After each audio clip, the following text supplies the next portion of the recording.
मुख्यमंत्री के साड़ू श्री सुदीप सोनू को भी चुनौती देता हूं कि सुन रहे हैं गिरिडीह का झंडा मैदान आपके बाप का है।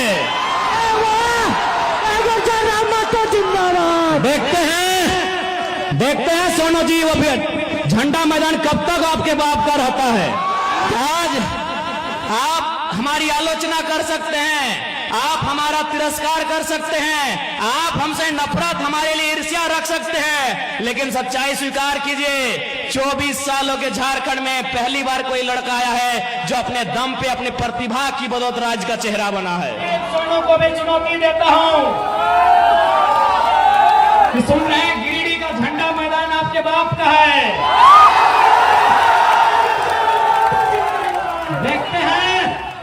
देखते हैं सोनू जी वो फिर झंडा मैदान कब तक आपके बाप का रहता है।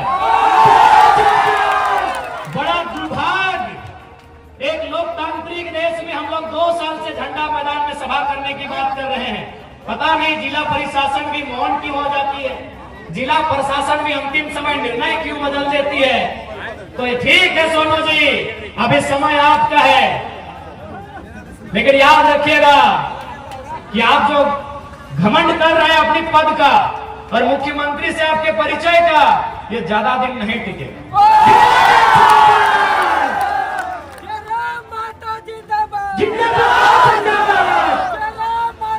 और याद रखिएगा इस बार गिरिडीह की जनता आपसे हिसाब लेगी। गिरिडीह की जनता आपसे इस बात का हिसाब लेगी कि आपने जितना जीएम लैंड में कब्जा किया है, आपने जितना कंपनी और फैक्ट्री से दलाली लेने का काम किया है, उसका पाई पाई हिसाब गिरिडीह की जनता लेगी। माननीय सुदीप कुमार सोनू जी, इस बात को याद रखिएगा। आज केवल गिरिडीह की बात करें तो आज आपके आसपास इसी क्षेत्र में हजारों छोटी बड़ी कंपनियां हैं कि नहीं? आज इसी गिरिडीह में हजारों कंपनियां हैं, रंजित दा, है कि नहीं? हाँ मनोज दा, इसी गिरिडीह में हजारों कंपनियां हैं। आज आप देख सकते हैं हर एक कंपनियों से धुआं निकलता है, लेकिन विधायक मौन है। अब सवाल ये उठता है कि विधायक मौन क्यों है? क्योंकि मैं आपको एक अनुभव बताना चाहता हूं।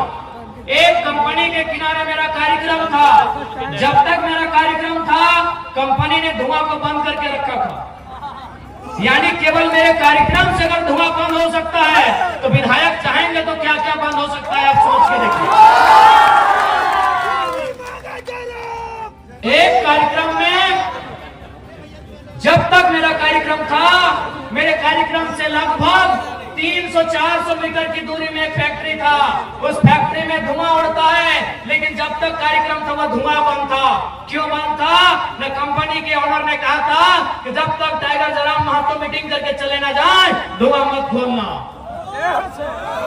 आप सोच सकते हैं एक लड़का जो न विधायक है न सांसद है, अगर उससे इतना खौफ बन सकता है तो जो लोग संवैधानिक पदों में हैं उनसे कितना खौफ बनेगा, आप अंदाजा लगा लीजिए। अब सवाल है क्यों नहीं चाहते हैं? ये क्यों नहीं चाहते हैं? नहीं, ये इसलिए नहीं चाहते हैं क्योंकि इन्हें वो कंपनियां चंदा देती है। ऐसा नहीं है कि जरा महतो को उन्होंने चंदा का प्रलोभन नहीं दिया। कभी उन्होंने स्कॉर्पियो तो कभी फॉर्च्यूनर जैसी गाड़ियों का ऑफर रखा है, लेकिन हमने एक ही लाइन कहा है कि मैं उस मिट्टी से आता हूं जिस मिट्टी में शहीद निर्मल महतो ने बलिदान देकर झारखंड राज लिया था। आप ये सौदेबाजी उनसे कीजिएगा जो लोग बिकना जानते हैं। हम झारखंड की राजनीति में टिकने आए हैं, और अगर हम टिक गए तो बेईमानों का बहुत बेहतरी से सफाया होगा। बिल्कुल बहुत बेहतरी से सफाया होगा। और मैं आपको कहना चाहूंगा, बहुत सारे लोग आपको कहेंगे कि ये लड़का नौजवान है, कभी कभी एग्रेसिव भाषण देता है, आक्रामक बातें करता है, मारने पीटने की बातें करता है। देखिए भैया, ये मेरा व्यवहार में है तो है। मैं कोई छुपा के अपना मेरा कैरेक्टर नहीं है जैसा सुदीप सोनू का है। मेरा कोई कैरेक्टर छुपा के नहीं है, मैं जैसा हूं आपके सामने हूं। मुझे टी शर्ट पहन के मंच में आना पसंद है, मैं आता हूं। मुझे खाली पांव पसंद है, मैं खाली पांव आया हूं। मैं कोई दिखावटी नहीं, मैं जो हूं सो हूं। लेकिन हाँ, इतना कह देंगे, मैंने 2 साल झारखंड को देखा, बहुत करीब से देखा।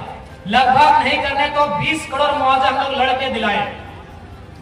20 करोड़ रुपया हम लोग मजदूरों को लड़के दिलाए। कहीं कहीं नहीं भी दिला पाए, ये भी सही है, लेकिन 20 करोड़ और लगभग 1500 नियोजन हम लोग लड़के दिलाए। उस लड़ने के क्रम में झारखंड को मैंने बड़े करीब से देखा कि झारखंड में नियम से बात करने से ये राज नहीं चलेगा। इस देश में गांधी का भी आदर है, इस देश में भगत सिंह का भी आदर है, और मुझे लगता है झारखंड में भगत सिंह का चरित्र होना चाहिए। मैं आपको एक ताजा घटना बता रहा हूं। आपने मेरा वीडियो देखा होगा बागमारा में, शायद पहली दृष्टि में आपको भी बुरा लगा होगा कि लड़का क्या बोल रहा है, बदला लेंगे, खून बहेगा, लहू बहेगा। आपके परिवार को हम देख लिए हैं, आपको भी लगेगा चूंकि वो 30-40 सेकंड का वीडियो है, लेकिन असली सच्चाई क्या है अगर आप सुनिएगा तो आपके पांव के नीचे से जमीन खिसक जाएगा। दरअसल बागमारा के उस कोलियारी में 133 मजदूर काम करते हैं। अच्छा एक बात बताइए, अगर कोई कहीं काम करता है तो उसके काम का कोई प्रमाण होता है कि नहीं? चूंकि वो कोलियारी में काम करते हैं, यानी बीसीसीएल के अधीन काम करते हैं, लेकिन चूंकि बीसीसीएल ने टेंडर दे दिया है, तो टेंडर दे दिया है तो टेंडर वाली कंपनी का जिम्मा होना चाहिए। लेकिन उस मीटिंग में आप सुन रहे होंगे, टेंडर वाली कंपनी भी बोल रही है कि वर्कर मेरे नहीं है, बीसीसीएल भी बोल रही है ये वर्कर मेरे नहीं है, जबकि उनको पेमेंट भी मिल रहा है, 5600 मिल रहा है, किसी को 6200 मिल रहा है, किसी को 8000 मिल रहा है। तो मैंने वही सवाल किया कि भाई इनको 8000 पेमेंट दे कौन रहा है? इनको 8000 पेमेंट दे कौन रहा है? ये बीसीसीएल के वर्कर नहीं है, ये आउटसोर्सिंग कंपनी के वर्कर नहीं है, तो इनको पेमेंट दे कौन रहा है? बस वहीं कोई तीसरा आदमी छुप के बैठा है जो विधायक या सांसद है। उनका पेमेंट बनता है 32,000, उनको मिल कितना रहा है? 6,000। बताइए किसका खून नहीं खोलेगा? किसका खून? अगर आप में जरा भी इंसानियत है और आप में जरा भी अन्याय के खिलाफ लड़ने की क्षमता है तो आपका खून खोलेगा ही खोलेगा। पेमेंट कितना बनता है? 32,000। कितना मिल रहा है? 6,000। किसका खून नहीं खोलेगा? अरे वो तो मीडिया चल रहा था, कैमरा था, हमको भी मालूम था कि मीडिया लोग वीडियो ले रहे हैं, नहीं तो बोतल कसम से हम टेबल में पटकने के लिए नहीं उठाए। अगर वो लाइव नहीं चलता ना तो एक पदाधिकारी का कपार में पटकना। अब आपको अगर मेरा ये कैरेक्टर नहीं पसंद है, वोट मत दीजिए, झूठ बोल के वोट नहीं लेना।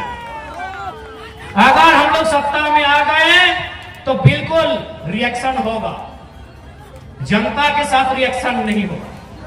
बेईमान और भ्रष्ट पदाधिकारी है, उनके साथ रिएक्शन होगा। मैं आपको इसी गिरिडीह लोकसभा की एक घटना सुना रहा हूं। गिरिडीह लोकसभा, गिरिडीह विधानसभा पीरटन की घटना है। हमारे पीरटन के साथी भी आए, उनसे पूछिएगा। एक दिन उस ब्लॉक परिसर में 2 ऑफिसर चाय पी रहे थे। बातों बातों में चर्चा शुरू हुआ।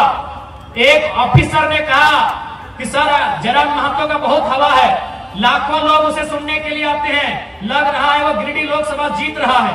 तो दूसरे ऑफिसर ने कहा सर अगर वो जीत भी जाएगा तो क्या उखाड़ लेगा दिल्ली जाके? दिल्ली में उसको भाषण देने का मौका भी नहीं मिलेगा।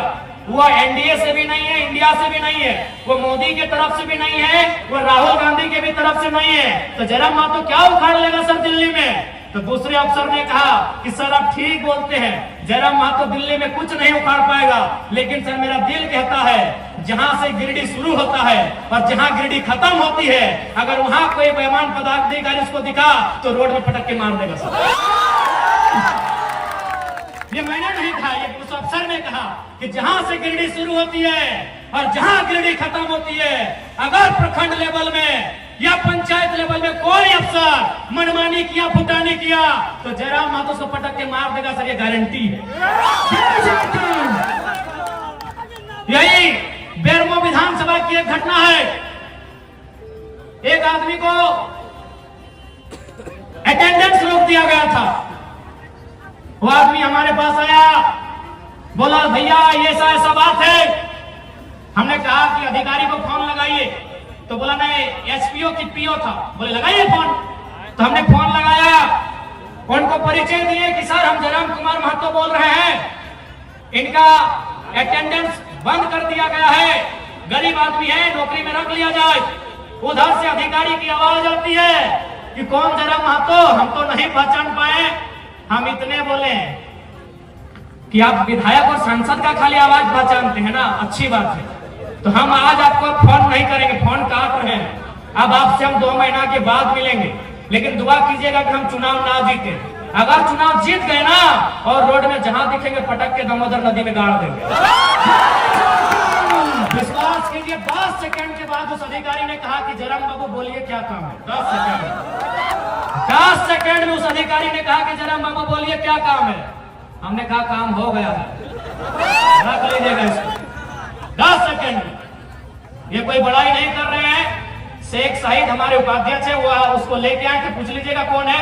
हम अपनी बड़ाई नहीं कर रहे। शेख शाहिद यही मंच में शायद बैठे हैं, उनसे पूछेगा वो आदमी कौन है जिसको नौकरी से निकाल दिया गया था। और हमने बस इतना ही कहा था कि अगर आपको विधायक सांसद का ही पैरवी पसंद है तो 2 महीना के बाद हम आपसे बात करेंगे। यदि जीत गए तो हम बात नहीं करेंगे, दामोदर नदी में पटक के गाड़ देंगे। इसका मतलब क्या है समझे,